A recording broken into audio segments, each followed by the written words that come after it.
Format of lesson plan meaning. Previous videos के अंदर मैं लेसन प्लान से रिलेटेड 4 टॉपिक करा चुकी हूँ। First, meaning of lesson plan, second, importance of lesson plan, third, characteristics of lesson plan and fourth, steps of lesson plan, जिनके link आपको description में मिल जाएंगे। आज हम लेसन प्लान फॉर्मेट के मीनिंग के बारे में पढ़ेंगे कि एग्जैक्टली लेसन प्लान फॉर्मेट का मीनिंग क्या है। A lesson plan format is a format in which the plan is prepared for a particular unit to be taught in the lesson. The lesson plan format consists of different components of teaching methodologies. During the preparation of a plan, one must keep in mind to set all the essential details in that format. Lesson plan format एक format है जिसमें teacher किसी particular unit के लिए lesson को prepare करता है जो लेसन में पढ़ाई जाने वाली है। लेसन प्लान फॉर्मेट में टीचिंग मेथोडोलॉजीज के डिफरेंट कंपोनेंट्स होते हैं। टीचिंग मेथोडोलॉजीज क्या होती है?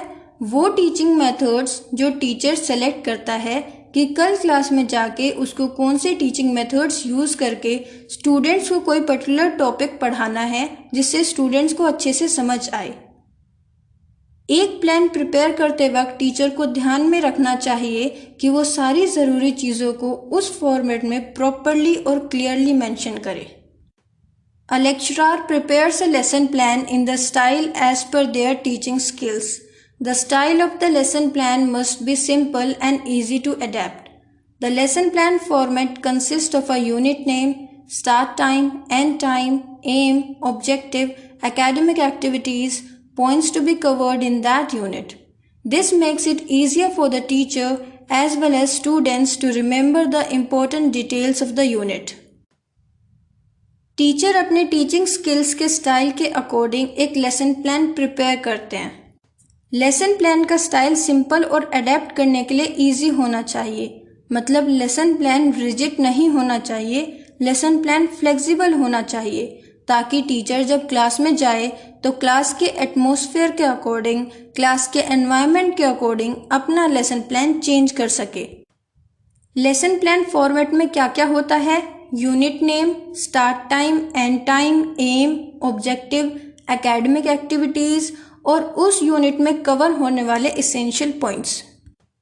इससे टीचर के साथ साथ स्टूडेंट्स के लिए भी यूनिट्स के इम्पोर्टेंट डिटेल्स को याद रखना आसान हो जाता है।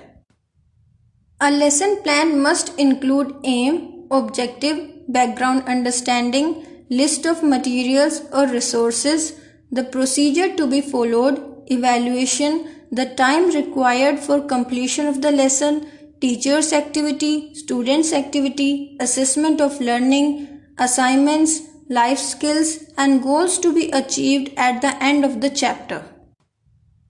एक लेसन प्लान फॉर्मेट में क्या क्या इंक्लूड होना चाहिए? लेसन के एम, ऑब्जेक्टिव, उसकी बैकग्राउंड नॉलेज, लेसन में यूज होने वाले मटेरियल और रिसोर्सेज की लिस्ट, वो प्रोसीजर जो टीचर फॉलो करेंगे, लेसन को कंप्लीट करने के लिए रिक्वायर्ड टाइम, मतलब वो पर्टिकुलर लेसन कितने दिन में कंप्लीट होगा, इवैल्यूएशन, मतलब टीचर जो स्टूडेंट्स का टेस्ट लेंगे वो questions, teachers activity, students activity, learning assessment, मतलब उस लेसन से स्टूडेंट्स ने क्या सीखा है, उनका सीखने का असेसमेंट, असाइनमेंट्स, मतलब जो स्टूडेंट्स को होमवर्क दिया जाएगा, लाइफ स्किल्स और गोल्स जो चैप्टर के एंड में अचीव होंगे। ये सब कुछ लेसन प्लान फॉर्मेट में ज़रूर इंक्लूड होता है। Lecturers decide the academic activities and homework to be given to students related to that unit well in advance. Teachers must know their students before teaching them to anticipate different learning styles. They also prepare the timeline of completion of the unit. Teacher को जो unit पढ़ानी है उससे related क्या academic activities करानी है और students को क्या होमवर्क देना है, ये पहले ही एडवांस में प्रिपेयर कर लेते हैं। डिफरेंट लर्निंग स्टाइल्स का अनुमान लगाने के लिए टीचर को स्टूडेंट्स को पढ़ाने से पहले स्टूडेंट्स के बारे में पता होना चाहिए, उनका इंटेलेक्चुअल लेवल क्या है, उनके इंडिविजुअल डिफरेंसेस क्या हैं। टीचर यूनिट को कंप्लीट करने के लिए टाइमलाइन भी प्रिपेयर करते हैं कि वो पर्टिकुलर यूनिट कितने दिन तक चलेगी। For every teacher, the primary aim is to teach effectively and to ensure that the learning process is efficient. For this, the students have to be engaged and motivated. An engaging lesson starts with an engaging plan. Her teacher के लिए primary aim क्या होता है? Effective teaching करना और ये ensure करना कि लर्निंग प्रोसेस एफिशिएंट हो, मतलब वो स्टूडेंट्स को अच्छे से पढ़ाए और उनका पढ़ाया हुआ स्टूडेंट्स को अच्छे से समझ में आए।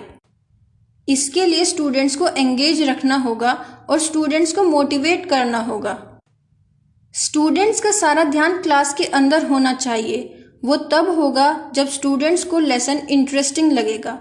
स्टूडेंट्स क्लास में एक्टिव पार्टिसिपेंट्स होने चाहिए। स्टूडेंट्स को क्लास में अपनी इन्वॉल्वमेंट फील होनी चाहिए और एक एंगेजिंग लेसन एंगेजिंग प्लान से स्टार्ट होता है। तो बेसिकली टीचर को स्टूडेंट्स को ध्यान में रख के प्लान प्रिपेयर करना चाहिए।